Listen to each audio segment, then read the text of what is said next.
amb una hora que podria ser de matemàtiques, però la fem d'escacs. Els alumnes estan més contents perquè sembla que juguen, però nosaltres els hi fem perquè pensin i raonin millor, no? Que es pugui aprofitar i transferir a les altres matèries curriculars.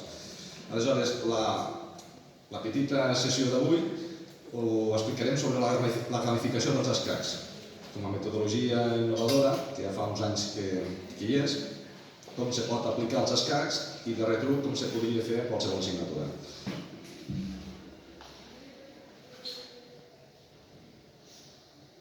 Nosaltres estem aplicant i fent materials que són altruistes i per una causa solidària i estan a disposició a la nostra web en PDF gratuït que es poden baixar.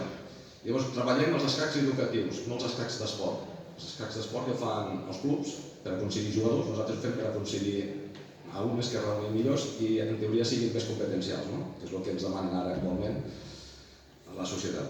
Aleshores, els escacs educatius té 4 potes.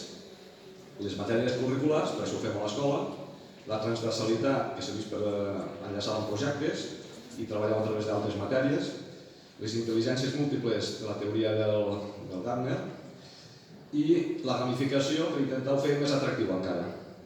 Aleshores, fem una relació entre escacs educatius i matèries curriculars utilitzant la transversalitat i ara la gamificació. I la conseqüència que aprenguin escacs és una conseqüència. Ara està a punt de sortir aquell llibre de la gamificació en escacs, surten en castellà perquè per fer-ho en català no podem tant. I la idea és explicar de què va la gamificació, posar una sèrie de jocs que n'hi haurà segur per aplicar-ho a l'aula a través d'activitats transversals que puguen practicar-ho i a la vegada estan aprenent escacs. I està relacionat amb les matèries curriculars. Llavors la idea és, la gamificació consisteix en fer viure experiències d'aprenentatge gratificants utilitzant elements del joc.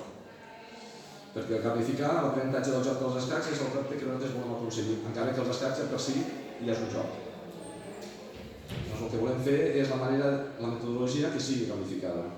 Doncs té 3 apartats, que és explicar continguts teòrics utilitzant la gamificació, fer els exercicis i practicar jocs intentant que estiguin gamificats i també la formació del professorat seria l'últim pas, que si està gamificada és més divertida pel professorat.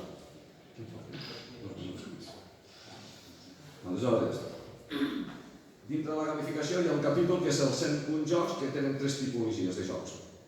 Els que són de passatemps, que és per fer-ho individualment, l'alumne, els que són d'escaquístics, que són per jugar en parella, i els que són alternatius on se fan grup. Perquè la idea és compartir és créixer. Llavors aquí expliquem què ho trobareu penjat, el que és cada un d'aquests 3. Cada joc té una fitxa, hi posem les capacitats que desenvolupen o potencien i una mica d'explicació breu, però que sigui pràctica. Llavors, us posaré unes quantes mostres de passatemps tradicionals que tothom coneix, però enllaçat amb els escacs. Doncs ho hem subclassificat els passatemps aquests tradicionals, que és una part dels passatemps, amb la categoria llenguatge, raonament, càlcul i percepció. Llavors hi haurà dossiers d'aquests de sudokus, però fets relacionats amb les peces d'escacs i pentaminós o tetraminós, depèn de la dificultat. Un passatemps tradicional del llenguatge pot ser una sopa de lletres, per treballar vocabulari. En aquest cas treballar vocabulari escacs, però pot ser de jugadors, pot ser de moltes coses. Un minut. Llavors té diverses dificultats i els passatemps de raonament que poden ser sèries amb mi i taules, pintant caselles, que això es fan des de l'etapa infantil fins a secundària, augmentant la dificultat, podem fer sèries de fitxes de dominó, enllaçant fitxes de dominó perquè tinguin els mateixos valors, podem fer piràmides lògiques, en comptes de números hi posem les peces dels escacs que cada una tenen un valor i per tant han d'acabar de complementar, o les equacions bidimensionals que han de veure, en comptes de posar objectes qualsevol hi posem elements d'escacs.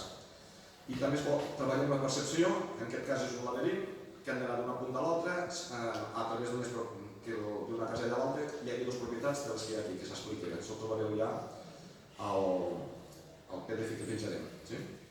Llavors, un exemple, però si algú fa escacs, tenim, i amb això acabo, és un exemple d'una mini activitat que els que fan escacs ho enfoquen de la manera tradicional, que és col·locar 8 dames amb un tauler que no s'amenacin i ja està, es queden aquí.